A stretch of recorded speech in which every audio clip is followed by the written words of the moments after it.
Ушул эле күрөштүн алкагында баягы буга чейин айттыңыз го, ар кандай коркутуу үркүтүүлөр болгонун, анан негизи эле ушул коррупцияга каршы күрөшүүдө мындай жоготуусуз болбосо керек да. Баягы досторум азыр мамиледе болбой калды деп атасыз. Эмне жоготтуңуз, эмне таптыңыз? Мен дагы бир жолу айтайын, биз бул мамлекеттик деңгээлдеги коррупцияга каршы күрөштү аягына чыга элекпиз. Биз дагы аягына чыгабыз буюрса. Мен ойлоймун эң негизги тапканыбыз биз ошол мамлекетибизде мыйзамдуу тартипти орноттук. Азыр көп эле айтып атышпайбы, ташыйып келсе эле коркуп кетишет, ташыйып келсе эле ошол чуркап калышат, иштеп калышат депчи. Бул менин фамилиям эмес, бул мыйзамдын фамилиясы. Мыйзамдын иштей баштагандыгынын көрүнүшү да. Эл коомубуз ошол эле мыйзамды бузгандар ошол мыйзамдын иштей баштаганын тааный башташты да. Мына ушул тартип деген болот. Коомубузда, мамлекетибизде мыйзамдуу тартип орнола баштады. Мына биз ушуну уттук. Биз ушуну жасадык.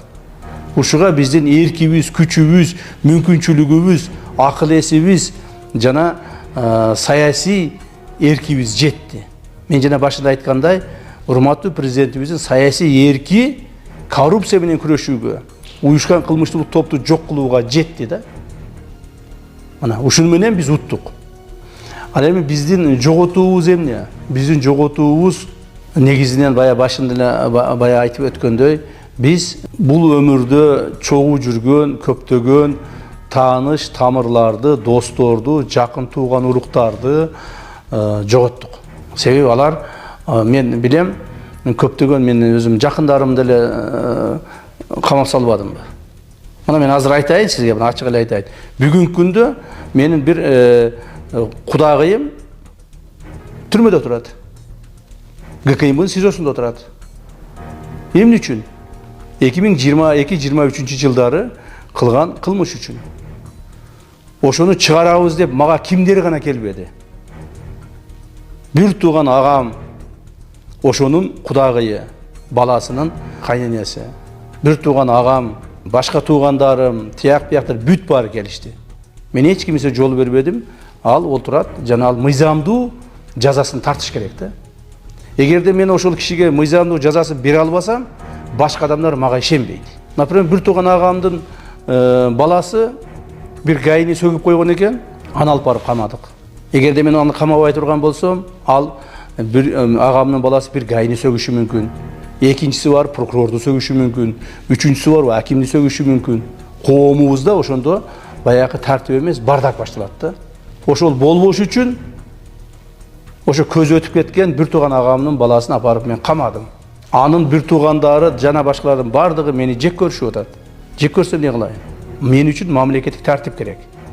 Мен азыр ушу мамлекеттик тартипти орнотууну, ички сырткы коопсуздукту камсыз кылуунун жетекчиси катары, ошол органдын жетекчиси катары. Өзүм принципиалдуу болбосо, анда бул органды мен мамлекеттик органды башкара албай калам да.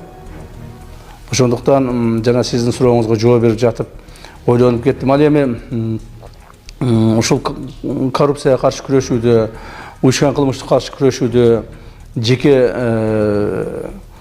өзүмдүн, жакындарымдын жакындарымга анча эмес, бирок өзүмдүн мындай коопсуздугума да чоң коркунучтар бар экендигинин, болуп келгендигинин, азыр дагы бар экендигинин, мындан кийин дагы боло тургандыгын мен сезем да. Мен муну билем.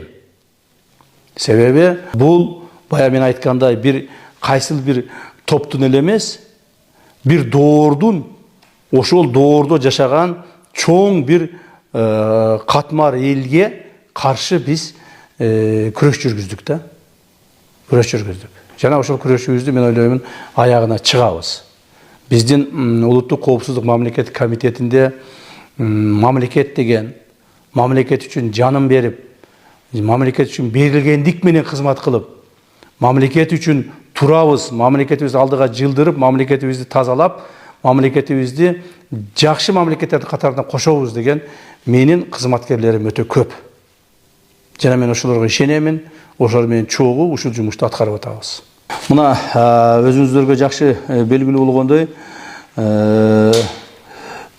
биздин коррупцияга каршы мыйзамдарыбыздын 14 статья бар, bizde 14 статья бар биздин кылмыш жаза кодексинде. Ошолорду мен бирсе атап коеюн.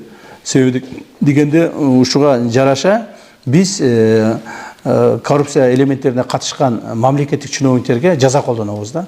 Бул мисалы мына 336-берене коррупция беренеси. 337-берене кызмат абалын кыянаттык менен пайдалануу. 338-берене бийликтен аша чабуу. 338-берене биринчи пунктунда мыйзамдуу ишкердик ишине тоскоолдук кылуу. 339-берене билип туруп пайдасыз контракт түзүү. 340-берене мыйзамсыз баюу беренеси. 341-берене кызмат адамынын ишкердик ишке катышуусу. 342-берене пара алуу. 343-берене опузалап пара алуу. 344-берене пара алууда ортомчулук кылуу. 346-берене кызматтык жасалмачылык. 347-берене паспорттук мыйзамсыз берүү. Жана 348-берене шалакылык. Бул деген ушул беренелер менен, ушул 14 берене менен биз коррупцияга каршы күрөшүүнүн мыйзамдарын күчөттүк да. Эгерде ушул беренелер менен, ушул 14 берене менен түшкөн мамлекеттик кызматкер, чиновник, муниципалдык кызматкер боло турган болсо, мыйзам чегинде катаал жазаларын тартышат. Ошондуктан мен дагы бир жолу кайрылып айтып кетер элем.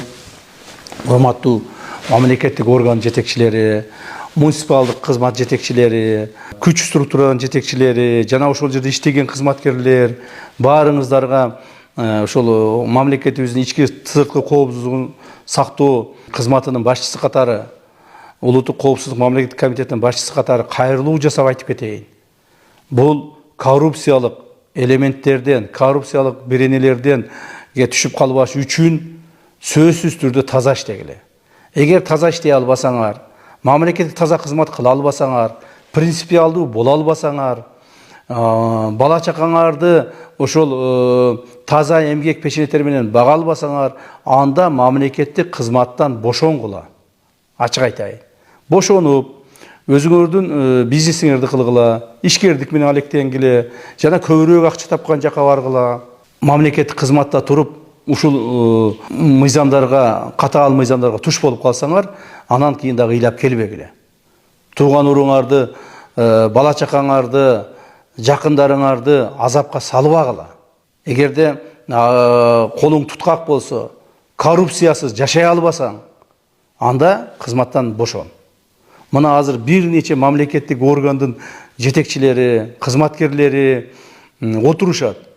Мыйзамды бузуп, ошол коррупцияга элементтерге аралашкандан кийин тууган уруктары келет. Ал андай эмес эле деп. Мына азыр бир апабыз бир 3-4 жолу кайрылды интернет аркылуу. Ушуну мисал кылып айтып коеюн. Кара Балта шаарынын мурдагы мэринин апасы. Ошол апабыз кайрылган сайын менин жүрөгүм ооруйт. Ошол апабыз айткан сайын мен ушул чын айтканда апанын акыбалын көрүп туруп ыйлагым келет. Бирок ошо Кара Балта шаарынын мурдагы мэринин кылган кылмыштары тергөө амалдарынын негизинде толук такталып, азыр сотко өткөзүлүп берди. Эми ал бала жаңы мыйзамдын негизинде, катаалданган коррупциялык мыйзам негизинде өзүнүн жазасын алыш керек. Аны эми сот чечет. Канча жаза берет, аны сот чечет. Бирок ошол эле мезгилде мына ушундай акыбалга ата-энени, апаларыбызды, бир туугандарыбызды, балдарыбызды салбашыбыз керек. Дагы бир жолу кайрылып коеюн. Мамлекеттик, муниципалдык, укук коргоо, күч түзүмдөрүндө иштеген биздин кызматкерлер. Эгерде коррупциясыз иштей албасаңар, кызматтан бошоп, башка ишке баргыла. Бирок коррупция менен колго түшкөндөн кийин ыйлап келбегиле экен. Коррупция менен колго түшкөндөрдүн бардыгын катаал жазасын беребиз. Мени жакшы көрөсүңөрбү, жаман көрөсүңөрбү, мен мамлекет үчүн иштеп атам, мамлекет үчүн аягына чейин иштейбиз. Бизге коюлган, президент тарабынан коюлган тапшырма ушундай.